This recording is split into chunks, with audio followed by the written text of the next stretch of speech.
So last week, a Canaanite woman came to Jesus pleading for mercy for her daughter. And completely out of character, Jesus didn't even respond. Well, until he made it worse. She pleaded again, and he insulted her, talking about not taking food out of the mouths of children to give to dogs. But she refused to be dismissed, and she argued back. And Jesus praised her and said, "Woman, you have great faith."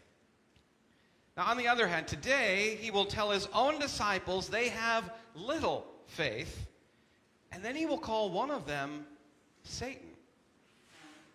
But before we get there, for weeks now, we've been following Jesus through Galilee. He's been touching people others wouldn't touch, sitting at tables with people that respectable religion had rejected, repeatedly teaching and showing by his actions, I'm after mercy, not religion. But in the midst of all these acts of mercy, Jesus has also been dropping easily overlooked clues that something is about to come. For example, when someone asks why his disciples don't fast, Jesus says there will come a day when, quote, the bridegroom is taken away from them. And it's an odd enough reference to just sort of ignore. There's been other warnings, though, like when he sends his disciples out on their own. He warns them that following him may get them dragged in front of councils and governors and betrayed even by their own families. And we may think, oh, you're being a little overdramatic, so thank you?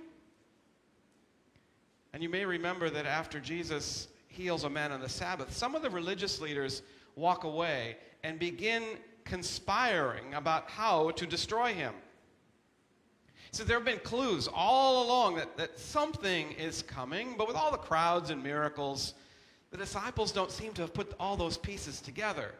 And so here we are now. We've been following through the Gospel of Matthew, and we're now in chapter 16. And Jesus finally takes his disciples aside, and he says, "Who do people say that I am?" And they tell him, "Elijah or one of the prophets." And then Jesus says, "But who do you say that I am?" Peter speaks right up. "You are the Messiah, the Son of the living God." Got it, Peter. And then he tells Peter that he will build his church on this rock, and he will give Peter the keys to the kingdom of heaven. But he keeps talking. And he says for the very first time, very plainly, what they should expect in case they've missed all these clues. He is going to Jerusalem. He will suffer and be rejected.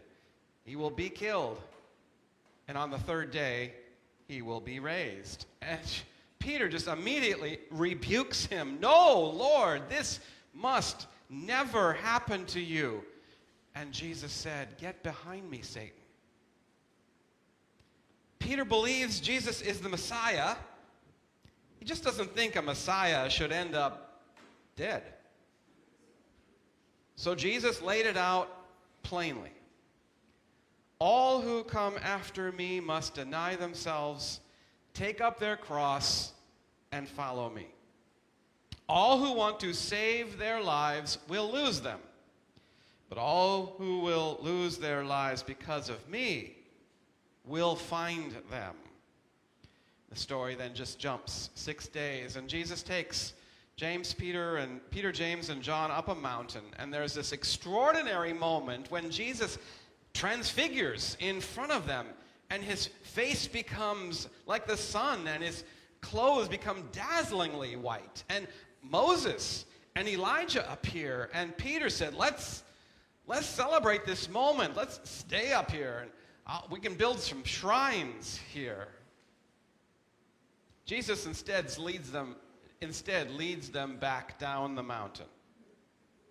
And waiting for them at the bottom of the mountain is yet another desperate parent. A father whose child is suffering terribly. And the man had already asked the disciples for help, but they were unable to help him. And so the father comes to Jesus, pleading, "Lord, have mercy on my son." And Jesus heals the boy. Later, the disciples ask him, "Why couldn't we do it?" And Jesus tells them, because of your little faith. This is just 2 chapters after the Canaanite woman, the outsider. The disciples wanted Jesus to send away, who Jesus told, "Woman, great is your faith." Great faith, little faith, the outsiders, the disciples. And then immediately Jesus tells the disciples a second time, the Son of Man is going to be betrayed into human hands. They will kill him, and on the 3rd day he will be raised. Now, the first time Peter rebuked him for saying that. This time no one said anything. Matthew simply says, they were heartbroken. I want to go back to the line, "Take up your cross." Too many Christians have misused these words. I mean, how many times have you heard, "This must simply be your cross to bear"? Telling people they should endure suffering they never should have to endure. Like Bridget, who suffered from years of abuse from her husband and eventually found the courage to leave, but her pastor urged her to go back.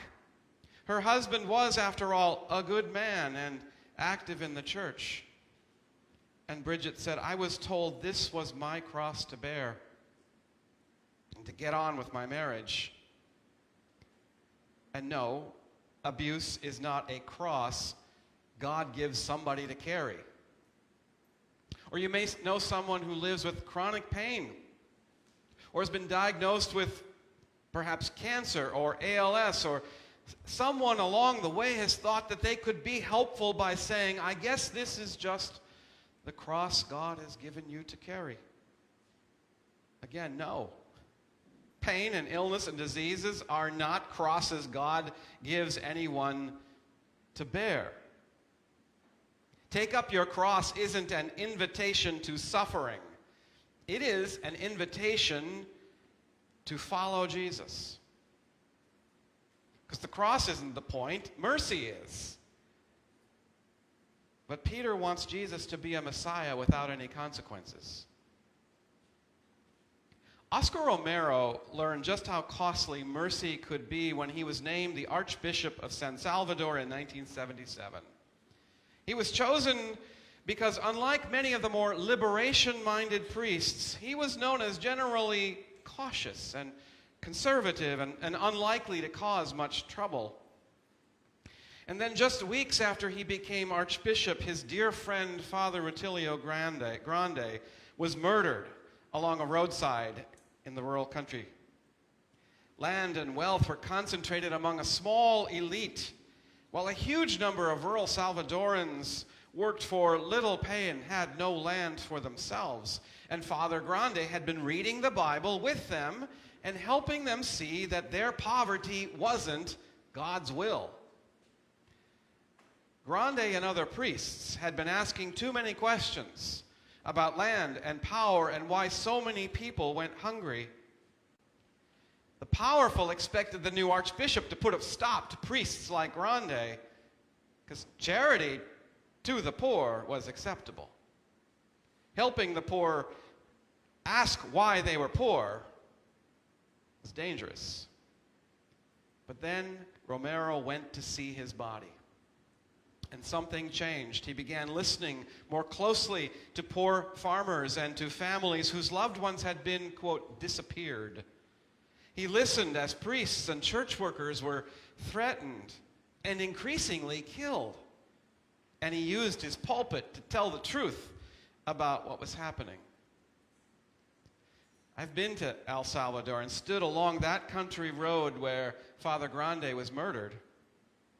I've stood at the altar where 3 years later Romero was shot and killed by right-wing assassins while celebrating Mass. I visited the place where 4 American churchwomen were raped and murdered later that same year. And I remember meeting a nun and asking her if she had ever personally met Archbishop Romero, and she replied, "No, but I look forward to meeting him in the resurrection." Never forgotten that line. And suddenly the words of Jesus that he says to the disciples don't sound quite so distant. Those who want to save their lives will lose them, but those who lose their lives because of me will find them. Romero didn't go looking for a cross to bear. He chose to keep listening and to keep speaking, not to abandon people who were suffering because standing with them had become dangerous. He kept choosing mercy, and mercy had consequences. It cost him his life, and most of us will never face the consequences Oscar Romero faced. But here's the point. This is what I want you to take away from today. Following Jesus is more than becoming a somewhat nicer version of the person I already am while leaving everything else untouched. Jesus says, follow me. And following means that mercy gets to interrupt our lives, rearrange our priorities, challenge what we thought we always knew, ask us to give something we'd rather keep. Still, these are hard words. Deny yourself. Lose your life. And it sounds like Jesus is saying that the more I deny myself, the more faithful I am. But you know, the Canaanite woman, well, she certainly doesn't become smaller or quieter. She becomes exactly the opposite. She speaks, she argues, she refuses to disappear, and Jesus calls that great faith. So, deny yourself cannot mean that God wants less of you. It cannot mean that your needs don't matter, your voice doesn't matter, your life doesn't matter. Maybe what Jesus is asking us to give up isn't ourselves, but the assumption that my comfort and my security are the things that bring me joy. And that's where following Jesus becomes more than something I believe. That's what Peter discovered. Knowing the right answer isn't the same as following Jesus. We in the United Church of Christ have never been interested in telling people exactly what they have to believe. And yet we can still make the mistake that thinking we can believe the right things and mistake that for following Jesus. We can deeply believe in justice. We can value an inclusion and proclaim an extravagant welcome and put all the right words on the church sign and just leave them there. But believing in mercy isn't the same as practicing mercy. And believing in justice isn't the same as risking something for justice. Saying everyone is welcome isn't the same as making room when making room isn't always comfortable. And I'm glad it isn't. Because I don't want a faith that simply says what I believe.